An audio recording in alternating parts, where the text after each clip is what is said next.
चालू कर दिया। हाँ तो विद्यार्थियों, आपका फिर से स्वागत है अल्पेश जैन सर की हिंदी क्लास में। ठीक है, आज हम पढ़ने जा रहे हैं कक्षा 11वीं का दूसरा पार्ट जो आपका है आरोह में अनिवार्य हिंदी का, उसको पढ़ने जा रहे हैं और इसका शीर्षक है मीराबाई। ठीक है, आपने इससे पहले कबीरदास को पढ़ा। कबीरदास तक का जन्म कब हुआ था? 1398 में। उससे ठीक 100 साल बाद में 1498 के अंदर जन्म हुआ था मीराबाई। और इनके बारे में जानते हो कि ये मेवाड़ राजघराने की रानियों में से एक थी। ठीक है, ज़्यादा परिचय इनका जो भी आप पढ़ना चाहते हैं आप सीधा किताब के अंदर पढ़ सकते हैं, गद्य में लिखा हुआ है, उसमें कोई ज़्यादा समझने वाली बात नहीं है। बट बात इतनी सी आपको जानकारी में रखनी है कि जो मीराबाई है वो किसकी भक्त थी?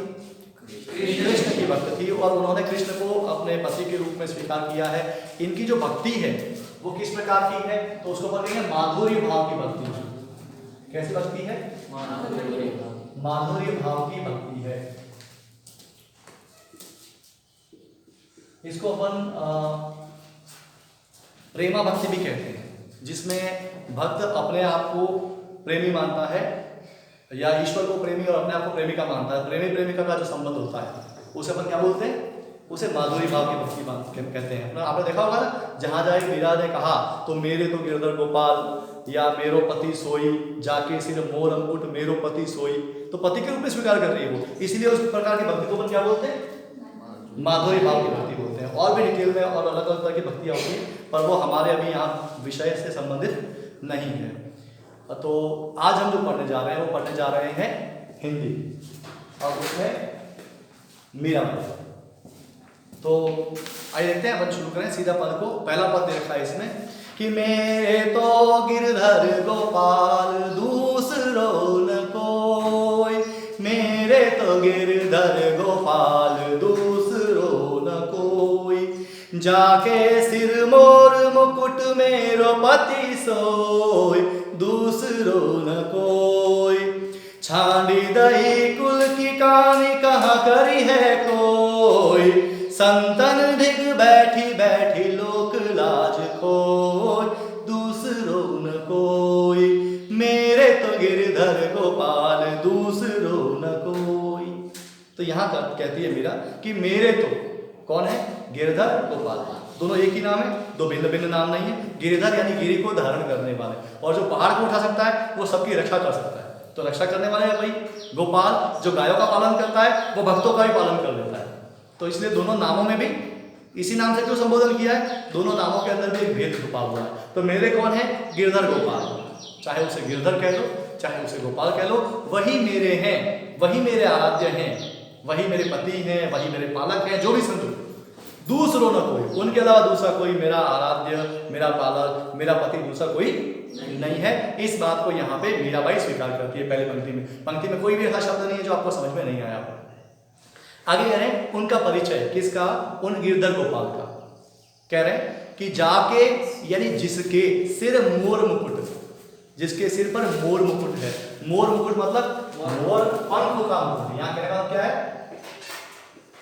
मोर पंख वाला मुकुट। ये किसके लिए कहा गया? मोर मुकुट के लिए। अब बीच में से पंख वाला गायब है, मोर और मुकुट मिला दिया, मोर मुकुट। तो जिनके सर पर मोर पंखों वाला मुकुट सुशोभित होता है, मेरो पति सोई, वही मेरा पति है। वह कौन है? गिरधर गोपाल। ठीक है, आगे कहती है कि उन गिरधर गोपाल को पाने के लिए, उन गिरधर गोपाल को पाने के लिए छांडी दही छोड़ दी। छांडी दही, छांडी मतलब छोड़ो, छांडी मतलब छोड़ो, नोट कर लेना आप चाहें तो छांडी दही छोड़ दी। क्या छोड़ दी? कुल की कहानी। कुल तो जानते हो आप, वंश, और कहानी यानी मर्यादा। कहानी शब्द किसके लिए आया है आपका? मर्यादा। कुल की कहानी मतलब वंश की मर्यादा को मैंने छोड़ा है। आप जानते हैं कि कृष्ण भक्ति में जब मीरा नाचती थी तो उसे घूंघट का ध्यान नहीं रहता था, और उनके कुल की कहानी क्या थी कि महिला घूंघट में रहे। ठीक है, कृष्ण भक्ति में वो कब विभोर होकर के नाचने लग जाती थी सबके सामने, जबकि उनके परिवार की कहानी क्या थी कि महिला जब पर्दे में रहती है तो सबके सामने नाचने का सवाल ही नहीं पैदा होता सार्वजनिक रूप से। तो कुल की कहानी छांट दी। क्यों कह रही है वो इसलिए कह रही है कि उन्होंने कृष्ण को पाने के लिए कई प्रकार के लोक लाज को छोड़ दिया था। इसलिए कहिए छांडी गई, छोड़ दी। क्या छोड़ दी? कुल की कहानी, यानी कुल की मर्यादा को मैंने छोड़ दिया है। कहाँ करी है कोई? कहाँ करी है? क्या करेगा? यहाँ कहाँ नहीं है, कहाँ करी है? क्या कर लेगा कोई? प्रश्न पूछिए, कोई मेरा क्या बिगाड़ लेगा? मैंने छोड़ दी कुल की मर्यादा, छोड़ दी तो छोड़ दी। किसके लिए छोड़ दी? कृष्ण के लिए छोड़ दी, सिंपल। आगे कहते हैं संतन ढिग बैठी बैठी लोक लाज खोई। अब संतों के साथ में बैठ करके, वैसे संतों के साथ बैठना सज्जन संगति कहलाता है या सत्संग कहलाता है। क्या कहलाता है? संतों के साथ बैठना सत्संग कहलाता है। पर उस सत्संग को लोग बुरा मानते थे। क्यों मानते थे? इसलिए क्योंकि ये राजघराना से संबंधित थी और उन्हें चाहिए था कि वो जगह जगह इस प्रकार लोगों के साथ में, सामान्य लोगों के साथ में उठे बैठे नहीं। तो लोकलाज के हिसाब से उनको अपने घर की चार दीवारी में रहना चाहिए था। तो वो लोकलाज उन्होंने छोड़ दी। क्यों छोड़ दी? साधु संगति के लिए। तो अगर साधु संगति के लिए लोकलाज छोड़नी पड़े तो कोई आश्चर्य की बात नहीं है। ऐसा किसका कहना था? मीराबाई का। अगर हम सच्चे शब्दों में कहें तो Mirabai was a true example. Mirabai वास्तविक उदाहरण थी। किस बात की? महिला सशक्तिकरण की। वो पहली ऐसी महिला थी जिन्होंने सामाजिक बंधनों को तिलांजलि दी, जिन्होंने अपने मन में जो आया वो किया। भले जहर दे दो तो दे दो। बात समझ में आई कि मेरे प्रिय कृष्ण हैं, मुझे कृष्ण प्रिय है, मुझे साधु संगति पसंद है, ठीक है, मुझे कृष्ण भक्ति में नाचना पसंद है, गाना पसंद है, मैं वही करूंगी, चाहे उसके लिए मुझे कुछ भी सुनना पड़े, चाहे लोग मुझे उसके लिए कुलनाशी कहें, निर्लज्ज कहें, जो भी कहना हो कर ले, लेकिन मैं तो यही करूंगी। ऐसा वो कहती है। कौन कहती है? मीराबाई। आगे कहती है तो संतन ढिग बैठ। संतन, देखो संत शब्द जानते हो आप? संतन करते ही बहुवचन हो जाएगा। संत एक वचन, संतन बहुवचन, ढिग पास। एक शब्द आया क्या आपके? ढिग। ढिग का मतलब क्या होता है? पास। तो संतन ढिग सज्जनों के पास अर्थात साधुओं के पास बैठ कर, साधुओं के पास बैठ करके लोक लाज खोई। मैंने लोक लाज को खो दिया। कोई बात नहीं, जिसको जो कहना हो कह लिया। आगे क्या कहते हैं? आसुवन जल सींची प्रेम बेली बोई, अब तो बैली फैल गई आनंद फल होई, दूसरो न कोई। आसुवन जल सींची। आसुवन, आंसू का बहुवचन बना दिया आसुवन। तो आंसुओं के जल से सींच करके प्रेम बेली बोई, प्रेम की बेल बोई। कौन सी प्रेम की बोल? किसके साथ प्रेम की बेल? कृष्ण के साथ प्रेम की बेल। तो जब भी कोई बेल अपन लगाते हैं, कोई पौधा लगाते हैं, तो उसको सींचना पड़ता है ना। किससे सींचना पड़ता है? पानी से सींचना पड़ता है। लेकिन मीरा क्या कहती है? मैंने वह प्रेम बेल कैसे बोई है और कैसे सींची है? आंसुओं जल, आंसुओं के जल से सींची है। मतलब मैंने उनकी विरह में निरंतर आंसू बहाए हैं और उन आंसुओं से प्रेम की बेली बढ़ी है। तो जो देखो, जब भी किसी का प्रेम का आपको पता करना हो कैसा है, तो दूर रहने पर जहां विकलता हो वहां प्रेम वास्तव में ज्यादा है। तो दूर रहने पर पता चलता है प्रेम का। ये बात यहाँ कहती है। अब वो कहती है अब तो बेल फैली गई। अब जब बेल को आप सींचोगे जल से तो क्या ऐसी रहेगी या बढ़ेगी? तो अब तो बेल फैल गई। अब वो बेल फैल गई है। कौन सी बेल फैल गई? वह बेल जो मीरा ने बोई है। कौन सी? प्रेम की। किसके साथ प्रेम की? हरि के साथ या कृष्ण के साथ प्रेम की बेल जो बोई है वह फैल गई है।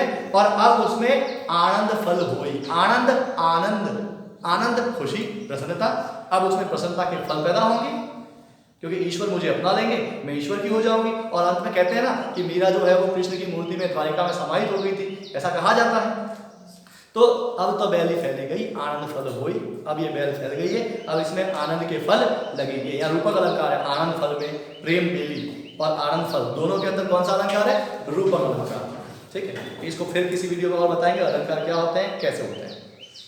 आगे कहना है कि दूध की मथनिया बड़े प्रेम से बिलोई, दधी मथी घृत काढ़ी लियो, डारी दही छोई, दूसरो न कोई। क्या कह रही? तो ध्यान सुनेंगे कि दूध की मथनिया बड़े प्रेम से बिलोई। आप जानते हैं ना, दूध जब होता है उसको पहले जमा करके मट्ठा बनाया जाता है, उसमें फिर मथनी लगा करके और घी मक्खन अलग करते हैं और छाछ अलग करते हैं, होता है ना। तो दूध ये संसार है। दूध को कैसा बताया? संसार जैसा। उसको मथना मतलब उसको अलग करने का प्रयत्न करना। उसमें से घृत काढ़ लियो। पहले आप मक्खन निकालते हैं, मक्खन को गर्म करके घी निकाल लेते हैं। तो दधी मथी घृत काढ़ लियो मतलब जो दूध है उसको मथ करके, दही को मथ कर, दूध को जमा करके दही बनाया, दही से मंथन किया, मंथन करके घी को निकाल लिया, और फिर घी निकाल लेने के बाद में बचता क्या है?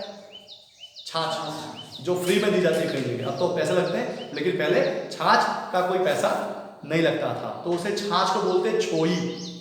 घृत मतलब घी। देखो आप फिर से देखना इसमें कि दधी मथी, दही को मथ करके घृत काढ़ लियो, घी निकाल लिया। यानी इस संसार में से मैंने ईश्वर प्रेम अलग निकाल लिया, वो काम की चीज है। और बाकी संसारिकता छोई, कैसी है? छाछ जैसी, बेकार की चीज। ऐसा यहाँ कहने का तात्पर्य है। जिस प्रकार से दूध जमा करके दही बनाया जाता है, दही को मत करके और घी तो निकाल लेते हैं और छोई छोड़ देते हैं, उसका कोई उपयोग नहीं कहा जाता। तो इसी प्रकार से संसार में से मैंने क्या क्या सार रूप ग्रहण कर लिया है?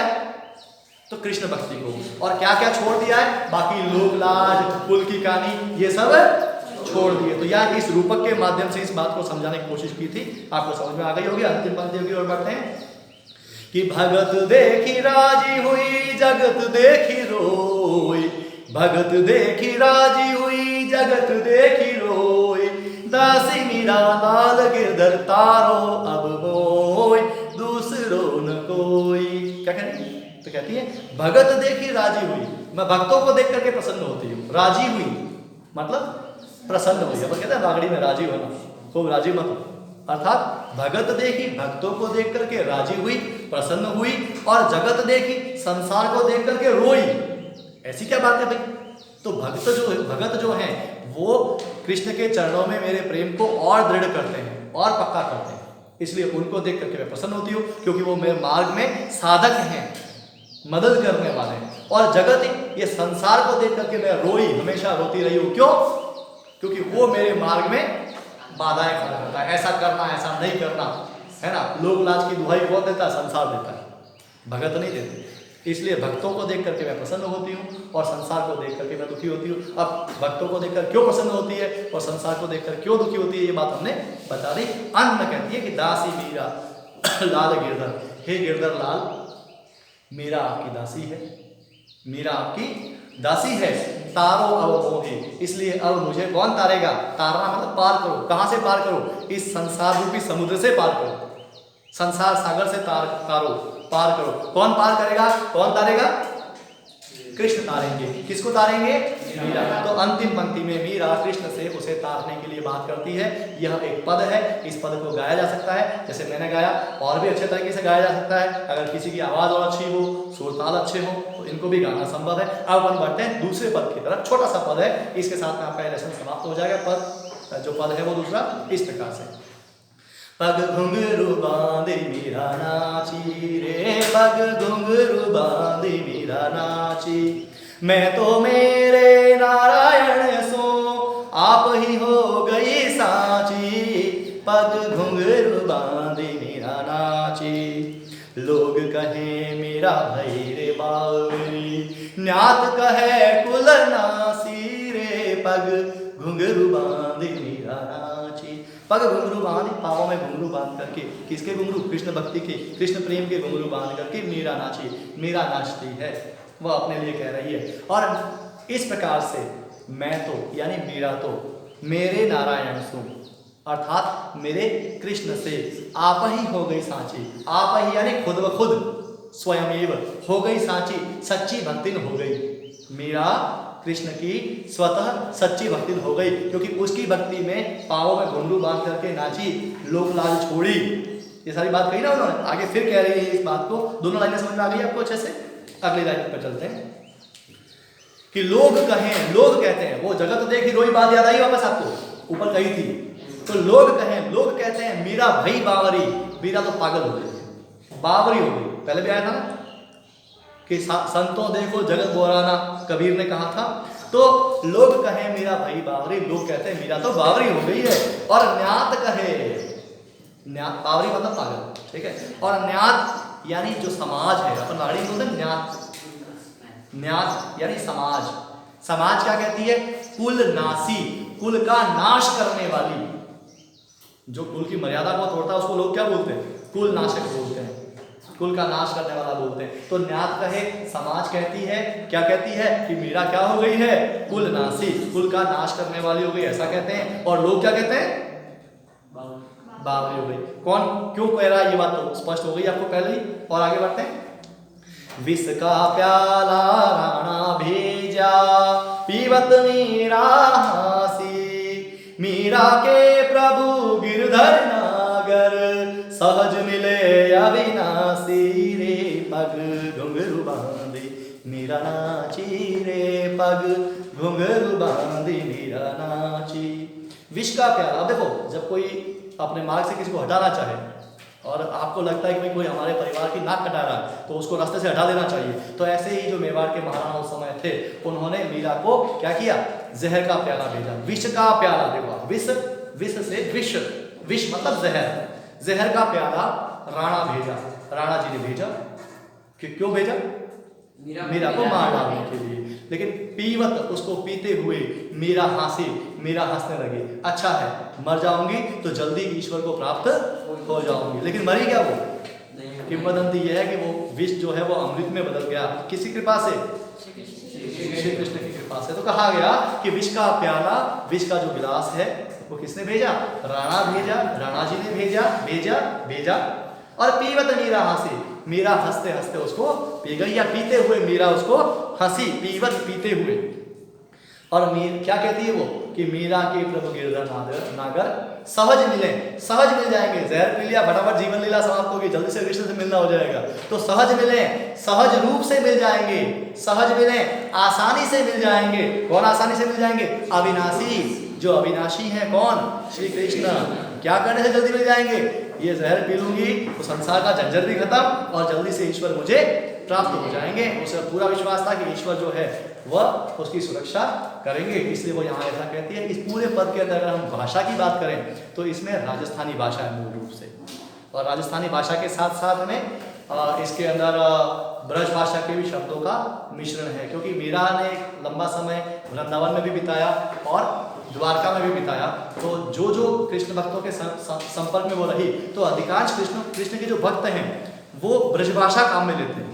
सूरदास जी को आपने पढ़ा होगा, कहीं 10वीं पढ़ा था, तो वहाँ वो भी ब्रजभाषा काम में रहते हैं। तो इस प्रकार से आपने ये पद पढ़े, इसका अर्थ इस प्रकार से था। इसके साथ अगर आपको ये वीडियो अच्छा लगा हो तो आप इसको लाइक और शेयर ज़रूर करें और सब्सक्राइब करें। धन्यवाद।